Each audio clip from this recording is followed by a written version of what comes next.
He was not at the airport for her. He was there for the woman stepping off a chartered flight from Vienna. The woman his empire needed. Tavian Morrow had not spoken the name Ceres in 8 months. He had buried it alongside every other liability he had severed from his life.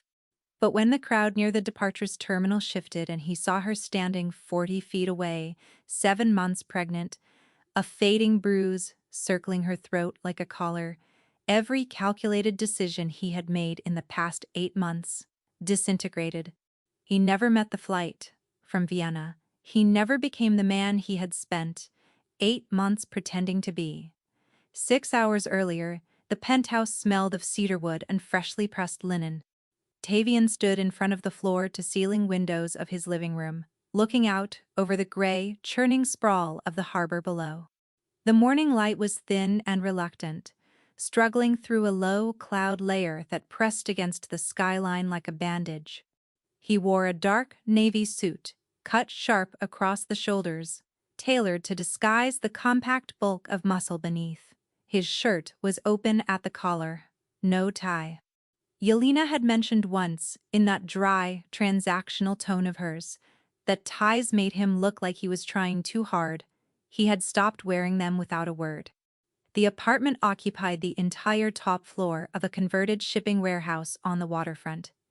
The walls were exposed brick, softened by carefully chosen art and low, warm lighting. Every surface was clean. Every object was deliberate. There was nothing sentimental in this space. No photographs, no inherited furniture, no evidence that Tavian Morrow had ever been anything other than the immaculate, controlled figure the city's underworld feared and respected in equal measure. His phone buzzed against the polished concrete island in the open kitchen. The message was from Yelena Brecht. Landing in 4 hours. Have the car waiting on the tarmac. No flowers. We are not children. Tavian read it, locked the screen, and placed the phone face down. Yelena was the eldest daughter of Victor Brecht, a man who controlled the chemical supply chains running through Central Europe with the suffocating efficiency of someone who had never needed to raise his voice. The marriage was not a romance. It was an infrastructure merger. Yelena brought pharmaceutical distribution networks that would triple the output of Tavian's coastal smuggling operation. In return, she received access to a port system her father had been trying to penetrate for nearly a decade. It was clean. It was logical. It was the kind of arrangement Tavian respected, because it left no room for the catastrophic unpredictability of emotion. He walked to the hallway mirror and adjusted his cuffs. His face was sharp, angular, built from hard planes and deep-set eyes, the color of wet slate. There was a thin scar running through his left eyebrow, a souvenir from a dockside negotiation that had gone sideways 3 years ago. He looked like a man who had been carved rather than born. His driver, Fenn, was already waiting in the underground garage, leaning against the black armored sedan with a cigarette between his lips and a 9mm strapped beneath his jacket. Fenn never asked questions. He drove. He watched. Occasionally, he made problems disappear with a mechanical efficiency that Tavian valued more than loyalty. Because loyalty could be faked, competence could not. The phone buzzed again. His underboss, Ricard. The gala room at the Meridian is confirmed for Thursday. 40 seats. Brecht's security team wants a walkthrough tomorrow morning. Tavian typed a single word. Fine. Everything was in place. The alliance, the venue, the guest list.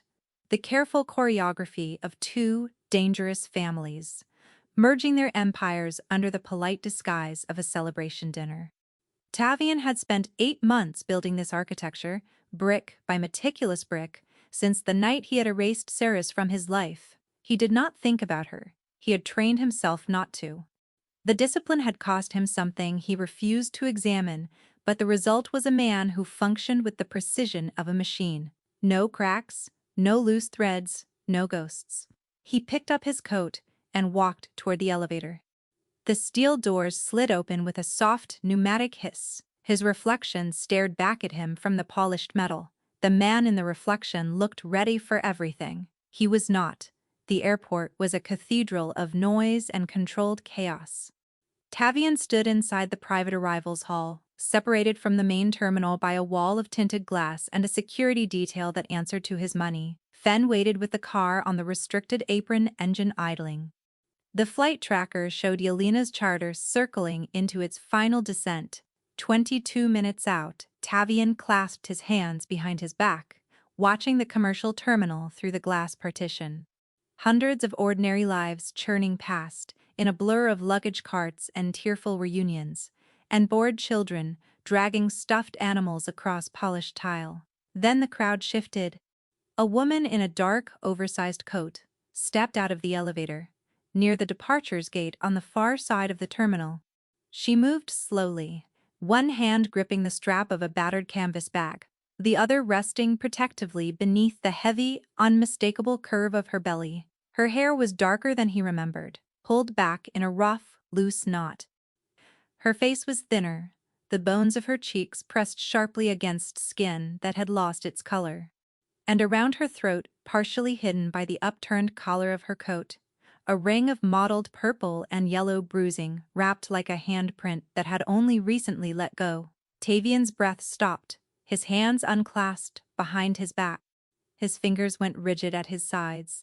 The ambient noise of the terminal, the announcements, the rolling luggage, the crying infant 3 gates over, all of it collapsed into a single, suffocating silence inside his skull. Ceres.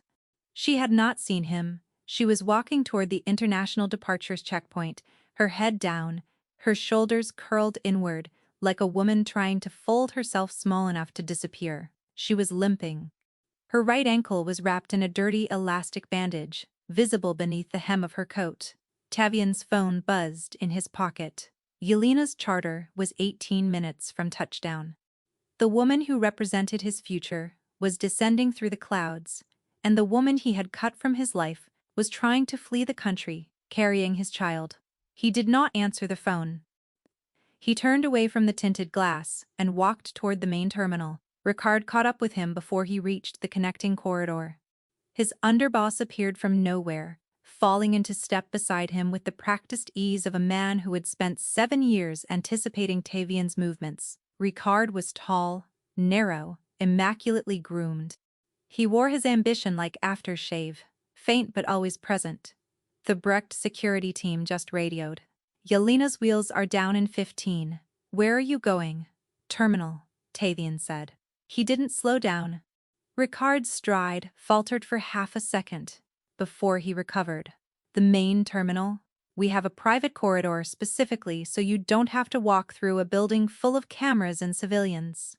Tavian pushed through a set of double doors into the public concourse. The noise hit him like a wall. Ricard grabbed his arm. It was a mistake very few people made twice. Tavian stopped. He looked down at the hand on his sleeve, then up at Ricard's face. Ricard released him immediately, raising both palms. I'm trying to keep you on schedule, Ricard said carefully. Yelena's father has people watching this airport. If you are not on that tarmac when her plane parks, Victor Brecht will interpret it as a deliberate insult. Perception is currency. I saw someone. Ricard blinked. Who? Ceres. The name landed between them like a dropped blade. Ricard's expression shifted from professional concern to something colder. He lowered his voice. Ceres is gone. Tavian, you made that decision. She was a vulnerability, and you removed her. Whatever you think you saw is not worth jeopardizing a partnership that took 8 months to build. She's pregnant. Ricard went very still. And she has bruises around her throat, Tavian continued, his voice flat and completely detached from the chaos detonating inside his chest. She is limping through departures, trying to leave the country. Ricard exhaled slowly through his nose. He glanced at his watch, then back at Tavian. Send someone. I will have Kolya pull her aside and find out what happened. You go to the tarmac, shake Yelena's hand, and play the part you have spent 8 months rehearsing. We can deal with Ceres later. Tavian looked across the terminal. Ceres had reached the departures queue, her head bowed, her hand pressed against the underside of her belly. She shifted her weight off her injured ankle, wincing. I don't send people to collect what belongs to me, Tavian said. He walked away from Ricard without another word. Behind him, he heard his underboss swear softly in Catalan and reach for his phone, no doubt calling Fen, no doubt trying to build a dam around a river that had already broken its banks. Tavian did not care. He was already cutting through the crowd. The international departures queue moved with the sluggish, shuffling rhythm of bureaucracy. Tavian did not join it. He walked along the perimeter of the roped-off line, his eyes locked on the back of Sari's dark coat. She was 12 passengers from the front, sandwiched between a family wrestling, a folding stroller, and an elderly man reading a creased paperback. She still had not seen him.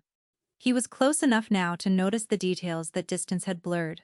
The coat she wore was not hers. It was a man's coat, several sizes too large, the sleeves rolled back in thick, clumsy folds. The canvas bag hanging from her shoulder was stuffed to bursting, the zipper held shut with a loop of electrical tape. Her shoes were flat, scuffed, the sole of the right one splitting away from the upper. These were not the belongings of a woman who had left by choice. These were the possessions of a woman who had grabbed whatever she could reach and run. Tavian felt something crack open behind his sternum. Not guilt, not yet. Something older and uglier. The cold recognition of consequence. 8 months ago, Ceres Marin had been the bookkeeper for his port operations. She was not flashy. She was precise and devastatingly competent. She could trace the missing shipment through 4 shell companies in an afternoon. She could spot a skimmed payment buried in 100 pages of invoices with the same ease that most people spotted a misspelled word. She had also made the unforgivable mistake of making him feel something. It had been brief. 3 months of late nights in his office that blurred the boundary between professional and personal. Shared meals that turned into shared silences. A single night in his apartment that neither of them had acknowledged the next morning.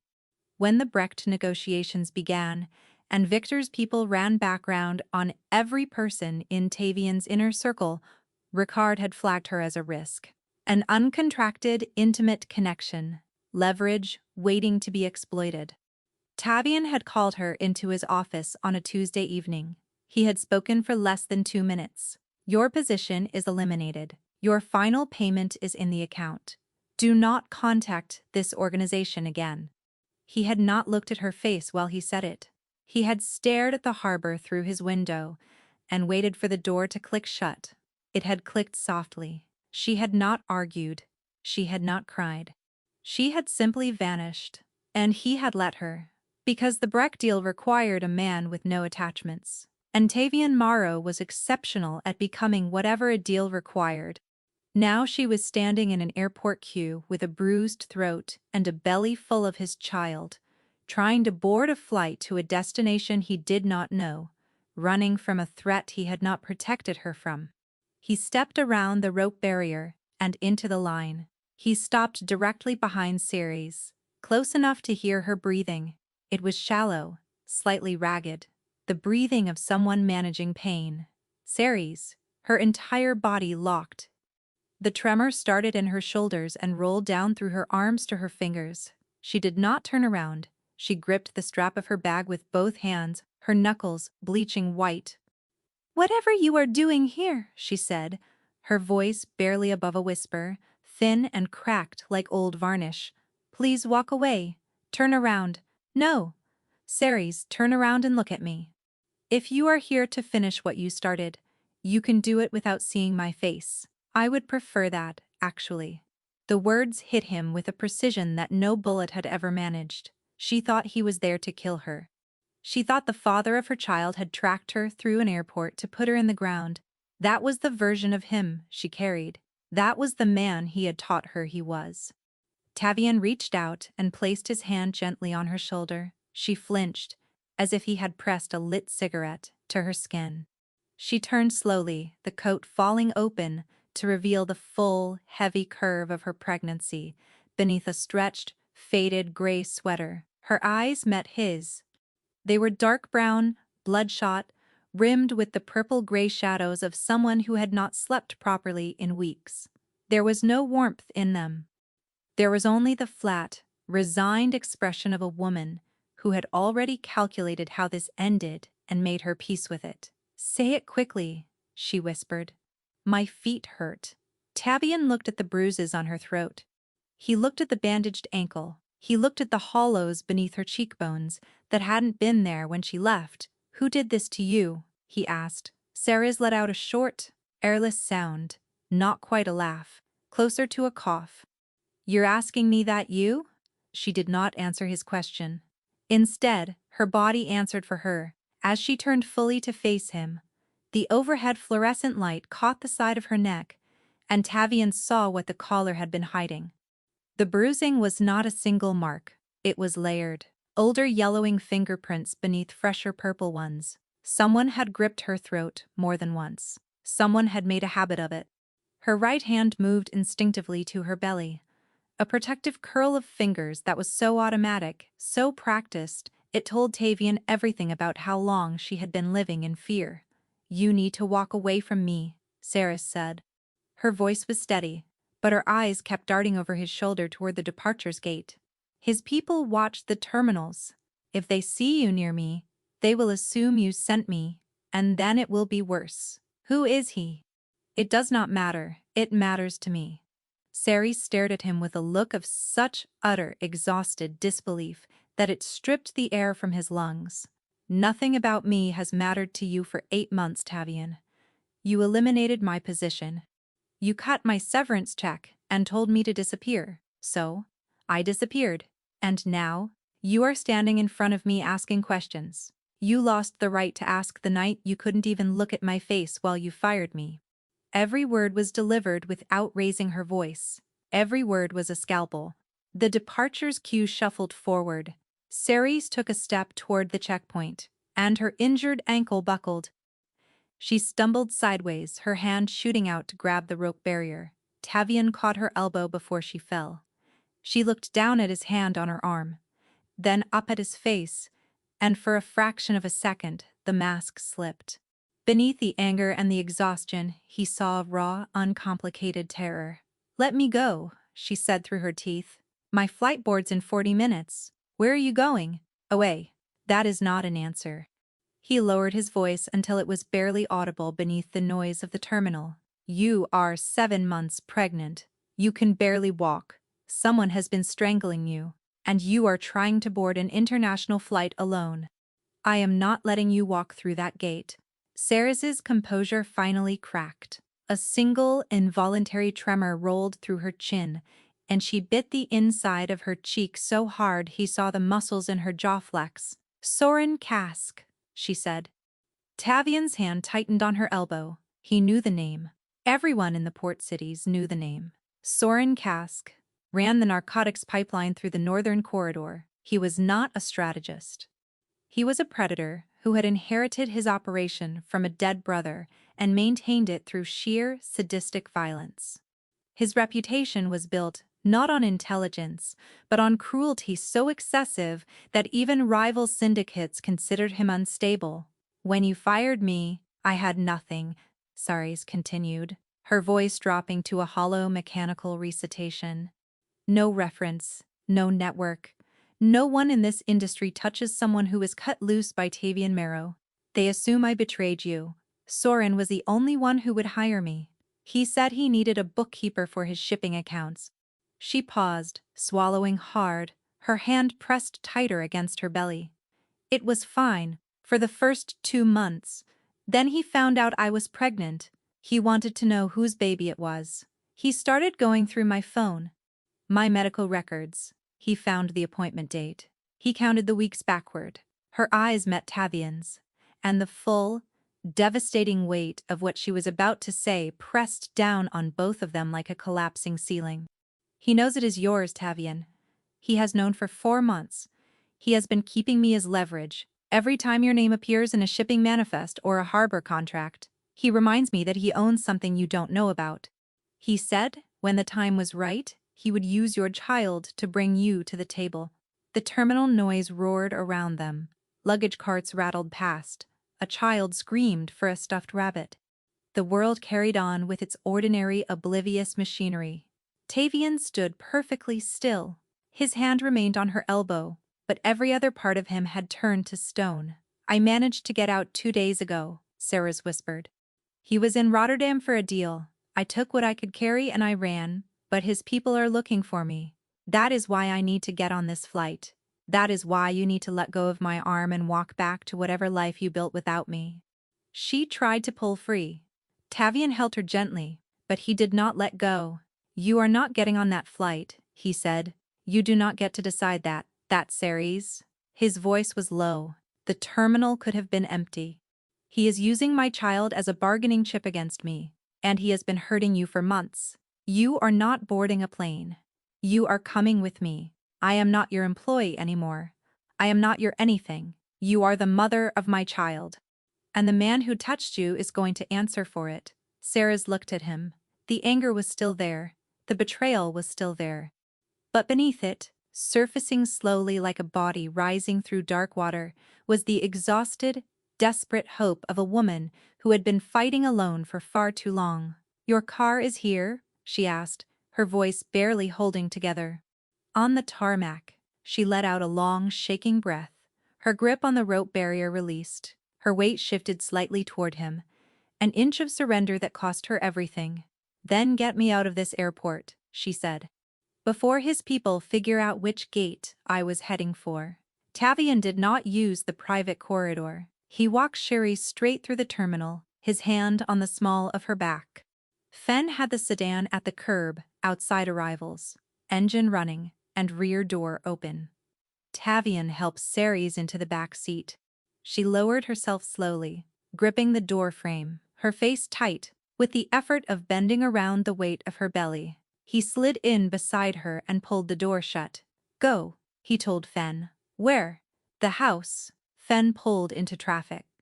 Tavian's phone had not stopped buzzing since he left the private arrivals hall. He pulled it out. 11 missed calls. 6 from Ricard, 3 from Yelena's security coordinator, 2 from Victor Brecht's personal line. He turned the phone face down on his knee. Sarah sat pressed against the opposite door, as far from him as the back seat allowed. Her hands were folded over her belly, fingers interlaced. She stared out the window at the gray, rain-slicked city sliding past. "He is not just using the baby," she said after a long silence. Her voice had settled into something flatter, more controlled. The voice of a woman delivering a briefing rather than a confession. "Soren has been building a case against you for 7 months." Tavian turned his head slowly. "When he hired me, he gave me his shipping accounts to manage, but after 3 weeks, I realized they were not his accounts. They were yours. Duplicates. Mirror ledgers. Someone inside your operation has been feeding him copies of your financial architecture for the past 7 months." The sedan hit a pothole. Sarah's winced, her hand shooting to her lower back. She breathed through it and continued. "He has records of every shell company you run through the harbor. He has the routing numbers for the Cypriot accounts. He has the maintenance schedules for the peer security systems. He even has the draft terms of the Brecht merger." Tavian, not a summary. The actual documents with Victor Brecht's handwritten annotations. Tavian's jaw tightened until the tendons in his neck stood out like cables. "Who is feeding him?" "Ricard." The name detonated in the silence of the car. Tavian did not move. He did not blink. He sat perfectly still, processing the name the way a machine processes a catastrophic input. "Ricard has been meeting Soren's lieutenant in a parking garage on Voss Street every Tuesday for the past 7 months, Sarah said. She was not guessing. She was reciting. "I have the transaction records."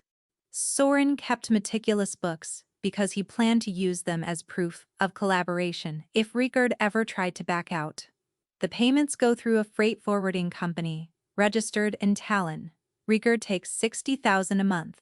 "Ricard just stood next to me in the airport," Tavian said, his voice perfectly level.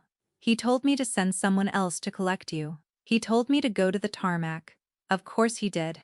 If you had met Yelena and left the airport, I would have boarded that flight and disappeared. Soren would have had me back within 48 hours. and Ricard's arrangement would have continued. The only scenario that threatens Ricard is the one happening right now. You, in this car, with me, learning everything. Tavian stared at the back of Fenn's headrest. His mind was running calculations at a speed that would have frightened anyone who understood what they meant. There is more, Ceres said. She hesitated for the first time, and the hesitation told Tavian that whatever came next was the worst of it. Soren is not planning to use the baby as a negotiation tool. That was what he told me to keep me compliant. The real plan is to kill you at the Brecht celebration dinner on Thursday. He has a man inside the catering staff. Ricard provided the seating chart and the location of your security detail. After you are dead, Soren takes over the port operation, and Ricard steps up as the face of the organization. They have already divided your territory on a map. The rain began to fall harder, hammering against the roof of the sedan. The city blurred into streaks of gray and yellow light. And the baby? Tavian asked. His voice was barely a sound. Ceres turned her head and looked at him. The mask was gone. The briefing tone was gone. What remained was a mother, holding her stomach in the back of a car, telling the father of her child the thing she had been carrying alone for months. Soren told me he would raise it himself. He said your child would grow up calling him father. He said that was the purest form of victory, taking everything from a man, including the things that have not been born yet. Tavian's hand closed into a fist on his knee. The leather of his glove creaked. Fenn glanced in the rearview mirror but said nothing. He pressed the accelerator harder. The phone rang again. Tavian picked it up. The screen displayed Ricard's name. He answered. Tavian, where are you? Ricard's voice was tight, carefully modulated, walking the fine line between concern and control. Yelena is on the tarmac. She has been waiting for 20 minutes. Victor just called me directly. This is a catastrophic breach of protocol. Tavian listened to Zarain. I need you to turn around and get back to the airport. Ricard continued. Whatever distraction you encountered in the terminal, it can be handled later. The Brecht deal is the priority. Everything else is noise, Ricard, Tavian said. His voice carried no heat. It carried nothing at all. It was the sound of a door closing for the last time. What? How is the parking garage on Voss Street? Is the lighting still bad on the third level, or did they fix that? Dead silence. Tavian could hear the exact moment Ricard's breathing changed. The smooth cadence collapsed into something ragged and shallow. 3 seconds of silence that confirmed everything Ceres had told him. I don't know what you are talking about, Ricard said. You are a gifted liar, Tavian replied softly. You have lied to my face for 7 months, and I did not catch it. But you made the mistake of keeping a bookkeeper imprisoned, who is better at numbers than both of us combined. She kept records. Not Soren's records. Her own. Tavian, listen to me. The Brecht dinner is cancelled. The merger is suspended. If Yelena would like an explanation, she can contact me directly. That courtesy is the last thing I will ever give you. You are making a mistake. Victor Brecht will destroy you. I survived before Brecht. I will survive after. And the girl, the pregnant bookkeeper, you are throwing away an empire for a woman you fired? Tavian looked at Ceres. She was watching him, her dark eyes wide, and one hand on her belly, and the other gripping the edge of the seat. I am not throwing anything away, Tavian said. I am collecting what mine was, all along. Ricard, you have until sunrise to leave this city. If I see your face after dawn, I will bury you in the harbor, with the rest of the cargo that has outlived its value. He ended the call. He lowered the window 2 inches, fed the phone through the gap, and let it disappear into the rain-soaked asphalt behind the car. It was a long, trembling sound, the sound of a woman who had been holding her breath for months. He will run to Soren, she said. I am counting on it, Tavian replied. I want them in the same room. The estate sat behind a high stone wall on a wooded bluff, overlooking the northern curve of the harbor. The gates were wrought iron, heavy, flanked by cameras that tracked the sedan's approach. The gravel drive curved through a stand of black pine trees before opening onto a wide forecourt and a house built from dark stone and tall, narrow windows that watched the sea like sentinels. Tavian stepped out and opened Ceres's door, himself. She looked up at the house, then at him, and for a moment the exhaustion on her face was replaced by bewilderment. "You moved," she said. "The penthouse was compromised." "I relocated 6 months ago." He did not tell her the real reason. That the penthouse still smelled like her. That the concrete kitchen island still held the ghost of the single morning she had sat there, drinking tea with both hands wrapped around the mug. And he had realized, with the quiet horror of a man stepping on a landmine, that he did not want her to leave. He offered his hand. She looked at it for a long moment, then took it. Her fingers were ice cold. He helped her out of the car, and she stood on the gravel, swaying, her weight shifting off her injured ankle. "Can you walk?" "I have been walking for 2 days, Tavian. I can manage a front door." He let her set the pace. She made it up the stone steps and into the entrance hall, her teeth clenched against the pain with every step. The hall was warm, heated by a fire the housekeeper kept burning from October through March. The walls were lined with dark wood paneling. The floor was slate. It was a fortress, dressed as a home. Tavian guided her to a sitting room at the rear of the house. Deep leather chairs flanked a stone fireplace. The windows looked out over the harbor, where the lights of the container ships blinked in the rain like slow, patient stars. He lowered her into the chair. Closest to the fire, she sank into the leather, with a sound that was part relief and part barely suppressed groan. "When did you last eat?" he asked. "I don't remember yesterday." "The day before." "I said I don't remember." Tavian walked to the doorway and spoke to someone in the hall. He returned carrying a tray himself. Bread, cheese, a bowl of broth, a glass of water. He set it on the side table next to her chair. "Eat. I am not one of your men. You cannot just bark single words at me and expect compliance. Eat, please." Ceres looked at the food. Her composure wavered. The bread was fresh, the broth was hot, and the simplicity of someone placing a meal in front of her, after months of scrounging whatever Soren's household allowed her to have, broke something open inside her chest that she had been fighting to keep sealed. She picked up the bread and ate in silence. Tavian sat in the opposite chair watching the fire. He did not watch her eat. He gave her that dignity. When the bowl was empty and the bread was gone, she stared into the flames.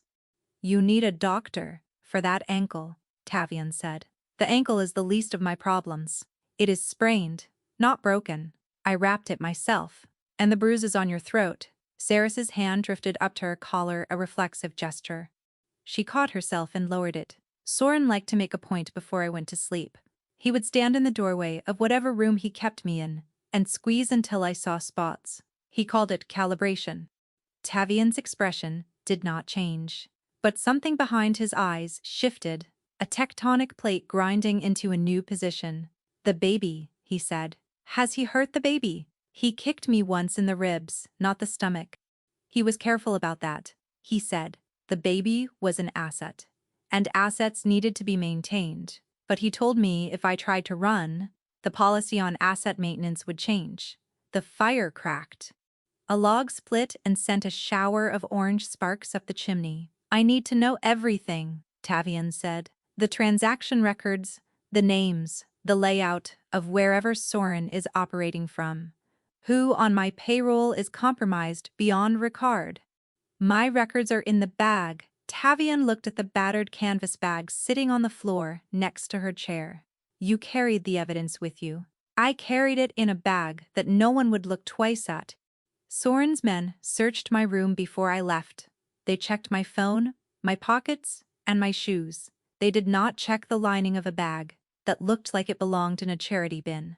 She reached down, wincing as the movement compressed her belly, and pulled the bag onto her lap. She tore open a seam along the bottom with her fingernails, revealing a flat, sealed, plastic envelope stitched into the lining.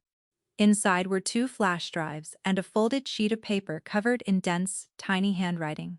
The drives contained 7 months of mirrored transaction data between Ricard and Soren's network. Every payment, every routing number, every timestamp. The paper is a hand-drawn map of Soren's compound outside the city. I memorized the security rotation before I left. 4 men on the outer wall from midnight to 4, 2 on the inner gate. Soren sleeps in the east wing, second floor and corner room. He keeps a shotgun under the bed and a phone on the nightstand that connects directly to his lieutenant. She held the envelope out to him. Tavian took it. The plastic was warm from her body. You built an escape kit while living under the roof of a man who strangled you nightly, Tavian said. I built a survival kit. Escape implies I had somewhere to go. I did not. I was going to board that flight and figure out the rest from the other end. I had no plan beyond getting airborne. Tavian turned the envelope over in his hands. The precise, methodical intelligence that had made her invaluable as his bookkeeper was the same intelligence that had kept her alive under Soren's roof. She had not folded. She had not broken. She had done what she always did. She kept records. She observed. She waited. And when the window opened, she moved. I owe you an apology, Tavian said. Sarah's looked at him sharply. The fire painted half her face in warm light and left the other half in shadow. I don't want your apology. You are going to hear it regardless. An apology does not undo what happened. It does not undo the fact that you threw me out like surplus inventory because a business deal required a man without attachments. It does not undo the fact that I ended up in the hands of a monster because your name made me untouchable to everyone else. Tavian absorbed the words without deflection. You are right, he said. I removed you because you made me feel something I could not control, and I chose the deal over the feeling. I chose wrong, and you paid for it. The baby paid for it. That is a debt I am not going to cancel with words. I am going to cancel it with what happens next. Sarah stared at him. Her eyes glistened, but nothing fell. She would not give him the satisfaction of tears, and he did not deserve them. What happens next? She asked. Soren cast eyes. And Ricard? Ricard chose his side when he took the money. They will share the same outcome. And the Brecht deal? Victor Brecht is a pragmatist. When he learns that his merger documents were in the hands of a narcotics operation because my own underboss sold them, he will be more interested in plugging his own leaks than punishing me for missing a flight. Ceres let her head fall back against the leather chair. For the first time since the airport, the rigid set of her shoulders loosened by a fraction. You are going tonight, she said. It was not a question before dawn. Soren was supposed to return from Rotterdam tomorrow morning, but he will have discovered you are gone by now. If he is already back at the compound, I need to reach him before Ricard's warning gives them time to fortify. Then stop sitting by the fire and go prepare. Tavian stood. He paused beside her chair. She looked fragile and ferocious, at the same time, a woman who had sewn evidence into the lining of a bag, while a violent man slept in the next room. He reached down and pulled the heavy wool blanket from the adjacent chair, draping it over her legs. She did not thank him. She simply pulled it tighter, and that small act, accepting his warmth without protest, said more than gratitude ever could. There is a lock on this door, Tavian said. Use it. I know how locks work. There is also a revolver in the top drawer of the writing desk behind you. It is loaded. Ceres glanced over her shoulder at the desk, then back at him. I thought you did not trust me with sensitive assets. I trust you with everything I have, Tavian said. I should have said that a long time ago. He walked out of the room and pulled the door shut. He stood in the corridor for 3 seconds, listening. The lock clicked into place. He exhaled once, then turned and walked toward the armory. The convoy moved through the darkness without headlights. 3 vehicles, matte black, running on the narrow service road that hugged the coastline north of the city. The rain had stopped, but the air was raw and heavy with salt. A low fog crawled in from the water, swallowing the tree line in thick white bands. Tavian rode in the lead vehicle. Fen drove. Beside him sat Kolya, his head of security, a man built like a shipping container with the temperament of a sleeping volcano. Kolya had been with Tavian since the beginning, before the ports, before the money. He was the only man whose loyalty Tavian had never questioned, because Kolya's loyalty was not transactional. It was constitutional. 6 on the outer wall, Kolya said, studying the hand-drawn map Ceres had provided. She said 4, but Soren might have added bodies after she ran. We plan for 6. How many inside? The lieutenant, Gats, stays in the west wing with 2 personal guards. Soren is in the east corner, 2nd floor. And Ricard? Kolya looked at him. Fen intercepted a call 30 minutes ago. Ricard reached Soren's lieutenant by phone. He is en route to the compound now. Good, Tavian said. I want them together. The compound materialized out of the fog like a shipwreck, a converted farmstead, long and low, surrounded by a high stone wall topped with rusted razor wire. A single floodlight burned above the main gate, casting a harsh yellow cone across the muddy access road. 2 men stood beneath it, rifles slung across their chests, smoking and talking. They were not expecting company. Tavian's convoy stopped 400 meters out, hidden in coastal pine. The men moved on foot from there, 8 of them, spreading through the fog in a silent line. Kolya handled the gateman. 2 precise shots from a suppressed pistol, and the floodlight went dark a moment later, killed by a bolt cutter on the power cable. The team flowed through the gate and into the courtyard. The farmhouse sat ahead, its windows dark, except for a single light burning on the 2nd floor of the east wing and a warm glow on the ground floor from what appeared to be a study. Tavian pointed. Kolya nodded. They split. Kolya took 3 men toward the west wing. Tavian took Fen and 2 others toward the front door. The lock was old. Fen broke it with a single controlled kick. The hallway inside smelled of wood smoke and stale cooking oil.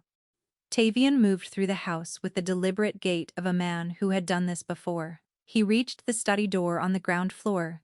It was ajar. He pushed it open with the barrel of his weapon. Ricard was sitting at a heavy oak table, a glass of red wine in front of him. He was still wearing the suit from the airport. His face was pale, the confident mask shattered. Across from him, leaning against a bookshelf with a tumbler in his hand, stood Soren Kask. Soren was tall, narrow through the chest, with the wiry, restless energy of a man who enjoyed the damage more than the result. His hair was close-cropped, his eyes moving constantly, scanning, measuring threat. Well, Soren said, setting his glass down, Ricard said you might come. I told him you were not that stupid. And yet, Tavian said. Tavian, we can negotiate this. There is no reason for violence. Tavian did not look at Ricard. He looked at Soren. You kept a pregnant woman locked in your house for 4 months. You strangled her every night. You kicked her in the ribs. You told her you would raise my child as your own. Soren's thin lips stretched into a smile that did not reach his eyes. She talked. But you should be thanking me. Maro, I kept her fed. I kept the baby healthy. I could have done far worse.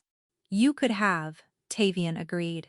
But you did not, because the baby was your leverage and you are not brave enough to destroy your only card. Soren's smile faded. I am brave enough to destroy yours, Soren said, his hand drifting toward the back of his waistband. Fen fired from the doorway. The suppressed round struck Soren's reaching hand. The tumbler shattered on the floor. Soren buckled, clutching his wrist, dropping to one knee. His weapon skidded across the boards. Tavian stepped over it. He stood above Soren. She is not your leverage. She is not your bookkeeper. She is not your prisoner. And my child will never know your name. He fired twice. The room went still. Tavian turned. Ricard had not moved. His hands were flat on the table, his face the color of candle wax. The wine glass had tipped over, spilling a dark red stain across the wood. Tavian, Ricard whispered. 7 years. I gave you 7 years, and you sold every one of them for 60,000 a month. I had debts. I had pressures you never knew about. Everyone has pressure, Ricard. Not everyone sells their family to relieve it. Ricard's eyes darted to the door to the window, searching for an exit he would not find. You told me to send someone else to collect her, Tavian said softly. You stood beside me in that airport and tried to steer me back to the tarmac. If I had listened to you, Saris would be on a flight right now, and Soren would have had her back by the weekend. My child would have grown up in this house. Ricard closed his eyes. I gave you until sunrise, Tavian said. You chose to drive here instead. He raised the weapon one final time.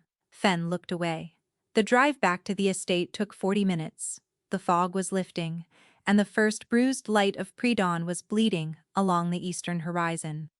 Tavian sat in the back seat, his shirt stained dark at the cuffs. He smelled of gunpowder and wet stone. Fen pulled through the gates. The house was still, every window dark except for the faint amber glow from the sitting room. Tavian entered through the front door. He walked down the corridor and stopped at the sitting room door. The lock was engaged. He knocked twice. Soft, deliberate. A pause. The lock turned. The door opened. Zeri stood in the gap, the wool blanket around her shoulders. In her right hand, held at her side with the barrel toward the floor, was the revolver. Her grip was steady. Her eyes swept over him, reading the stains on his shirt, the set of his jaw. Soren? She asked. Gone. Ricard? Gone. She nodded once. She engaged the safety and set the revolver on the side table next to the empty soup bowl. Then she walked slowly back to the chair by the fire. She lowered herself into it, one hand bracing her lower back, the other on her belly. Tavian closed the door behind him. There is a doctor arriving at 7, he said. For your ankle and a full examination, a civilian obstetrician from the university hospital. She does not know who I am, and she does not need to. Ceres looked at the fire. The east wing of this house has 3 bedrooms, a private bathroom, and a separate entrance from the garden. It is yours, not a guest room. Yours, for as long as you want it. No obligation, no contract. If you want to leave after the baby is born, I will provide whatever you need. If you want to stay, you stay as an equal, not an employee. You cannot just redesign my entire life and present it to me as a finished product, Ceres said. But her voice lacked the sharp edge from the airport. I am not designing your life. I am clearing the obstacles that I put in the path of it. She was silent for a long time. The fire had burned low. My medical records are in Soren's compound, she said. Prenatal scans, blood work, everything. Kolya is securing the compound now. Your records will be here by morning. There is a scan from 5 weeks ago. The baby is a girl. Tavian went very still. The information landed with a weight that no gunshot, no betrayal, no negotiation had ever carried. A girl, his daughter, growing in the body of a woman he had discarded and who had survived in spite of him. He sat down on the edge of the stone hearth, close to her chair but not touching her. A girl, he repeated. She kicks constantly, especially at night. She has terrible timing. She gets that from me. Ceres looked at him. The faintest ghost of a smile, the first genuine one since the airport passed across her face and vanished. Soren's network will retaliate, she said, returning to practicality, because practicality was the armor she knew best. Soren's network is leaderless as of tonight. His lieutenant is dead. His compound is in my hands. His supply chain will collapse within the week. I have the transaction records you built. Every associate, every distributor, every corrupt port official is documented. And Victor Brecht, I will call Victor at 8. He will be angry about the airport, but he is a businessman before he is a father. When he sees the scope of what Ricard sold, he will understand. And Yelena. Tavian paused. Yelena will find a more suitable arrangement. She was not marrying me. She was merging a supply chain. The terms will be renegotiated without a wedding attached. Ceres pulled the blanket tighter. Her eyelids were heavy. You have an answer for everything tonight. I have answers because you gave me the evidence to build them. Without your records, I would be walking into Thursday's dinner and dying between the appetizer and the main course. You would have ordered something pretentious, probably the truffle foam. I would have ordered the steak. You always order the steak. The silence that followed was not empty. It was warm, textured, and alive with the strange, fragile weight of two people remembering what it felt like to exist in the same room without a desk between them. Dawn arrived slowly. The gray light crept through the tall windows and softened the sharp edges of the room. The fire had died to ash.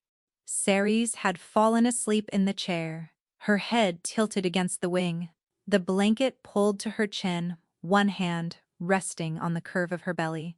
Tavian had not slept. He sat on the hearth, watching her breathe. The steady, even rhythm of it was the only sound in the room, and it was the most important sound he had ever heard. At 6:30, his new phone buzzed. Kolya. Everything secured. No casualties on their side. Medical records found and being transported. Tavian typed a single word. Good. He looked at Ceres. The bruises on her throat were vivid in the pale morning light. The bandaged ankle. The hollowed cheeks. The oversized coat draped over the chair arm that belonged to a man who would never wear it again. She had walked into an airport carrying 7 months of evidence sewn into the lining of a broken bag, with a sprained ankle, a bruised throat, and a baby in her belly. She had not been walking toward a destination. She had been walking away from hell with no map and no guarantee of survival, and she had still kept the records. She had still built the case. Not because anyone asked her to, but because the relentless machinery of her mind would not allow her to leave without taking the truth with her. Tavian reached out and gently pulled the blanket higher where it had slipped. Ceres stirred. Her eyes opened, blinking against the dawn. "What time is it?" she murmured. "Early. Go back to sleep." "Did you sleep?" "No. You need to sleep. Tavian, you have a phone call with Victor Brecht in 90 minutes, and you smell like a crime scene. I am aware." She shifted in the chair, wincing, and looked at him with heavy eyes. "You were watching me sleep." "I was making sure you were breathing." "That is a very thin excuse." "It is the truth." Ceres studied his face in the gray light. The sharp angles, the scar through his eyebrow, the dark circles under his eyes that mirrored her own. "She kicked twice while I was sleeping," Ceres said softly, pressing her palm against her belly. "Twice? Hard ones. She is angry about something. Probably the soup. It needed salt." Tavian let out a sound that was almost a laugh. It was rough and unpracticed, like a machine starting after a long dormancy. "I will tell the kitchen." "You will tell the kitchen that a woman who has been eating scraps for 4 months requires properly seasoned broth." Yes. That is exactly the level of crisis management I expect from a man who just dismantled a narcotics syndicate before breakfast. He looked at her. She looked at him. The months of silence, the firing, the abandonment, the suffering, the violence, none of it was erased. None of it was forgiven. It sat between them, heavy and real, a debt that would take years to repay. But she was here. The baby was safe. The men who had hurt her were gone. And for the first time since he had stood at the window of an empty penthouse and told himself he felt nothing, Tavian Morrow stopped pretending. "Stay," he said. It was not a command. It was not a negotiation. It was the single most honest word he had spoken in 8 months. Ceres held his gaze for a long moment. Then she closed her eyes, settled deeper into the chair, and pulled the blanket to her chin. "Fix the soup first," she whispered. "Then we will talk about staying." Tavian Morrow did not go to that airport for Ceres. He went for an alliance, a merger, a clean and bloodless expansion of power. But the moment he saw her standing in that terminal, bruised and pregnant and trying to disappear, the empire he had built on logic collapsed under the weight of the one thing he had tried to cut out of his life. He did not just cancel a partnership, he burned his betrayer, dismantled a predator, and carried the mother of his child out of the wreckage of his own making. Some men build empires on strategy. Tavian Morrow rebuilt his on the only woman whoever made him feel something worth protecting. If this story gripped you from the very first line, smash that subscribe button and tell me in the comments what moment hit you the hardest.